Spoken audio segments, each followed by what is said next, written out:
Guys, welcome to my channel. Gagawa tayo ng follow-up video regarding sa video ko about Greenland and Trump planning to take over Greenland. Okay, so basically, sabi ni Trump, hindi niya papayagan na makuha ng Russia ang Greenland, Russia or China ang Greenland. Kaya mas maganda pa na kunin na namin yan. Hindi siya nagtitiwala sa Denmark or ang European Union na kayang ipagtanggol ang Greenland against Russia or China. So, nagalit ngayon yung European Union, particularly Denmark. Nag-flex daw sila, nag-flex. Ito nakakatawa. Paano mo naman siseryosohin ng di ba ang European Union? Paano nyo siseryosohin? Sa ginawa nila, nag-flex daw sila ng power nila. Pag nakita nyo yung mga ibang headlines, Europe flex its powers against US. Pero pag tinignan nyo yung details, 50 troops lang ang pinadala nila. 50 troops! So, paano naman yan? Paano nyo siseryosohin ng Europe? So, parang pinatunayan nyo lang na tama yung sinasabi ni Trump na hindi nyo kayang ipagtanggol ang Greenland against Russia.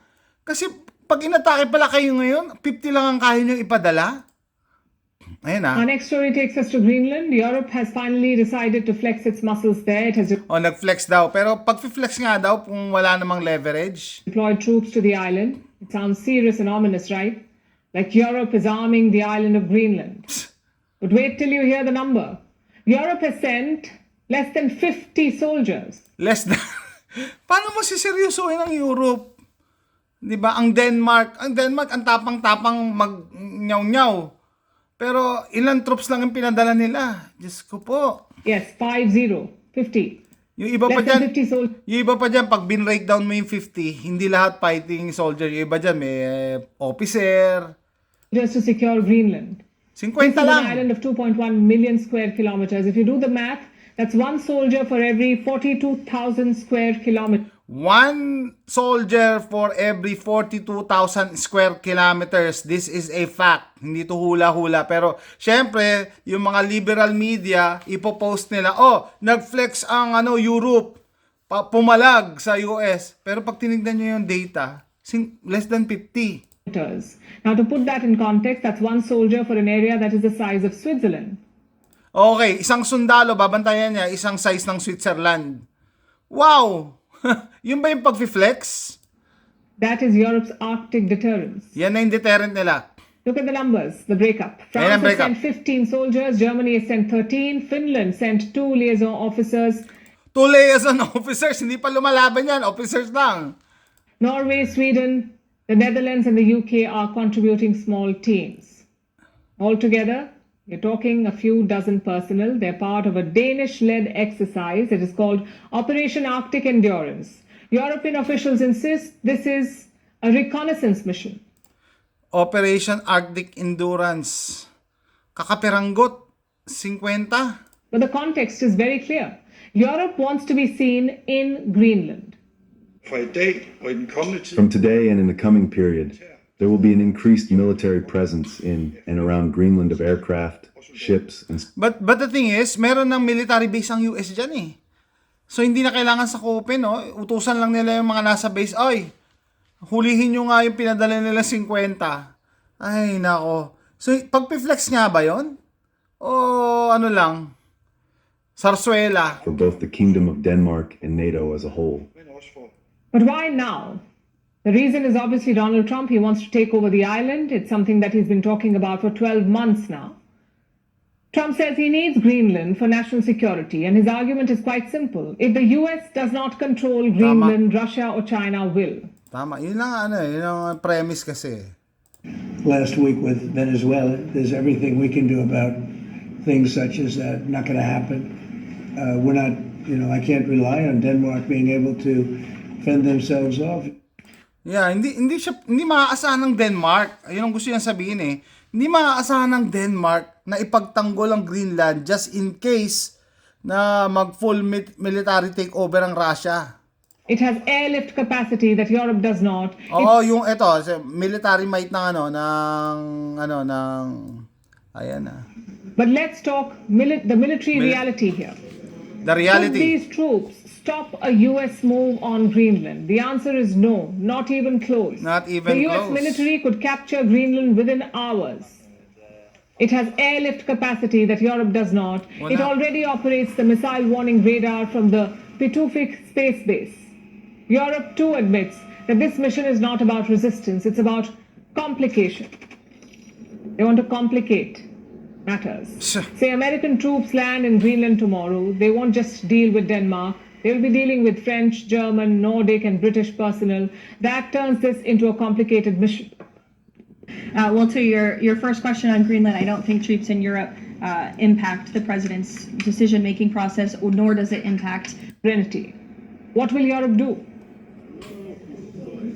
The problem is that to do all of this, the Europeans need political courage and unity. And at this point, they have neither. Yeah, wala silang political courage, wala silang unity. So parang yung pinadala nga nila 50, barya-barya lang yun. Just for the sake lang. Just for the sake. So paano Option 3 is waiting it out. Yeah. Europe can just hope that Trump gets distracted. Midterms, China, Iran, something else. Europe can hope that Trump finds a new obsession and moves on. Honestly, it's their most realistic option at this point. Okay, so yan guys, pinatunayan ko na sa inyo pati yung mga kasinungalingan ng mga headlines ng ibang media dyan na nag-flex daw ang Europe. Paano nag-flex? 50. Pag bin-breakdown nyo doon, hindi pa doon lahat fighting soldiers. May 2 liaison officers. Ito malupit malupit yung UK Ito. UK sends single soldier to defend Greenland. So sabi ko nga doon sa mga previous videos ko, kayo, pag sinakop kayo ng China at hindi na kayo alam ang Amerika, sino nga asahan nyo? UK? Isa lang ang pinadala ng UK, Di ba nakakahiya yan? And I think nakakatakot kasi yung iba galit sa US, pero sino ba aasahan nyo? Sino yung Big Brother? UK? Papadala isang sundalo? Nung nakita ko nga tong balita na to, siguro galit sila dito sa taong to. Kaya ito yung pinadala nila. Para lang just for the sake guys na may representative lang ang UK. Nakakahiya, di ba? So, okay, pag-usapan na natin yan. Well, pag-usapan pa natin further yung usapin sa Greenland. Sinabi mismo ni Trump na hindi niya maaasahan talaga ang European Union. Hindi pwede. No, hindi yan papalag pag sinakop ng Russia yung Greenland, So, kita niyo yung strategy ni Trump. It's a win-win. It's genius actually. Pagka naisip niyo ganito yan. Dahil sa statement ni Trump, dahil yung mga pinupush ni Trump na tinatakot niya na kunin yung Greenland, anong ginagawa ng Europe? They are strengthening their military diyan sa area na yan. So, para just in case, sige, pag hindi sinakop ng Amerika yan, at sakupin sila ng Russia, lalaban sila. Pero, tignan nyo naman yung pinadala ng European Union. Si 50, tasingkwen. Si 50. Tapos wala raw airlift capability. Kulang sa hardware. Hindi yan pagpi-flex Talagang moro-moro lang. Kaya, sinusundan ko yung nangyayari sa geopolitics na sa area na yan. A long time ago, pinunad din ni Trump ang NATO Sabi ni Trump, bakit ganito ang NATO? Puro asa sa US. Puro asa. Dapat kasi kada country may percentage ng GDP nila nilalagay sa defense. Bakit ganyan? Ang baba ng nyo, nilalagay nyo sa defense. Kasama na yung Canada, di ba? Pinagalitan niya si Trudeau. Ba't hindi kayo nag-i-invest sa military? Ba't America lang ang nag-i-invest sa military? No? So ginawa ni Trump, tinitreaten niya yung NATO na, pag hindi nyo tinaasan yung budget nyo for defense, alis na kami sa NATO. Wala talaga silbi ang NATO, guys. Kaya nga, a few days ago may nakita akong headline naman, tinutwist naman nila ang magiging dahilan daw para mag-collapse sa NATO, US daw. Para pang sinisisi pa yung US. Bakit hindi nyo sisihin yung ibang members ng NATO? UK magpapadala isang tao?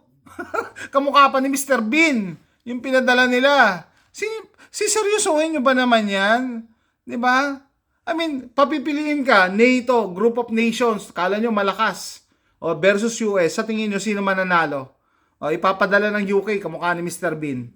Ano ba yan? Paano nyo naman siseryosohin? So, it all boils down, tama na naman si Trump. pabigat lang yung NATO sa US. Pabigat lang talaga. Parang linta lang. Umaasa lang palagi sa US pero wala naman nakukuhang pabor ang US. Actually, galit pa nga sila sa US, di ba? Galit pa nga yung mga European nation sa US. 'Di ba? Yung Prime Minister ng UK. Kita nyo? Gusto ngang iban yung X or Twitter. 'Di ba? O Germany, yan kasi mga members na rin yan, New World Order yung mga yan eh. Kaya nga siguro may nabasa akong comment Talagang pinupush nila yung New World Order. Isa lang ang sumira sa plano nila. Hindi nila na-expect na babalik si Trump. Hindi nila alam, yung pangalawang election ni Trump, dinaya siya ni Biden eh. Sasabihin ko na sa inyo, dinaya siya. Kung naniwala kayo na tinalo ni Biden si Trump sa polls, ay do your own research. Sobrang taas ng boto ni Biden, tinalo niya pa si Obama sa popularity. Tapos pag pinagsama mo daw yung boto ni Trump at ni Biden, lampas-lampas sa national voter list. Pagka binring up mo yun, sasabihin nila racist ka. Ay, nako. Anyway, so let me know what you think. Siseryosohin nyo ba yung NATO? Pag ganyan? Siseryosohin nyo ba yung European Union? Sa tingin nyo, kaya nilang ipagtanggol ng Denmark? Kaya ipagtanggol ng Denmark at saka ng EU ang Greenland against Russia? Numbers don't lie. Hindi magsisinungaling ang numbers. Nag-flex 50 troops. Nakakahiya eh. Sabi ka, I hear Britain has said Johnny English. Si Johnny English guys, si Mr. Bean. Ano ba yung pelikula niya na Johnny English? Yung Tonight, Putin will not sleep all night laughing. Matatawa lang. Natawa ako eh. Hindi makakatulog si Putin kasi tatawa siya lang magdamag. 50 soldiers probably saw the movie 300 and decided we will yung 50 soldier daw, baka napanood nila yung 300. Tatalunin natin yan. 50 lang ipadala natin. 50, that's the size of my primary school class. Classroom lang yan, classroom student lang, size lang yan eh. 50 soldiers, they must be Avengers or Expendables. 50 soldiers are Avengers, Iron Man, Batman, Captain Europe. Ay, nako. Our local police station has more officers than 50. Grabe, 50 soldiers, soon to be 50 hostages. Kay, nako. So, ito maganda to. The most dangerous thing is having a friend to pretends to help. Nagpapanggap lang natutulong yung mga European countries, no? Magpapadala 50. Tapos, si Johnny English pa. Isa lang pinadala UK. Shoutout sa mga taga UK. Mga bilib na bilib sa UK. Pagkapitpita na pala ng bayag, eto lang ang tulong na pwede namin ipadala sa inyo. So, comment down below. Let me know what you think. Well, it's coming guys. It's coming. Grabe mga kaganapan yan. Wala tayong control dito. We can only pray and prepare. Sabi nga ni Demcad Channel, the future belongs to the people that prepares today. Hindi tayo pwedeng ipagwalang bahala to. Lahat tayo apektado. Sa tingin ko aabot to hanggang Philippines. Okay guys, see you next time. Bye.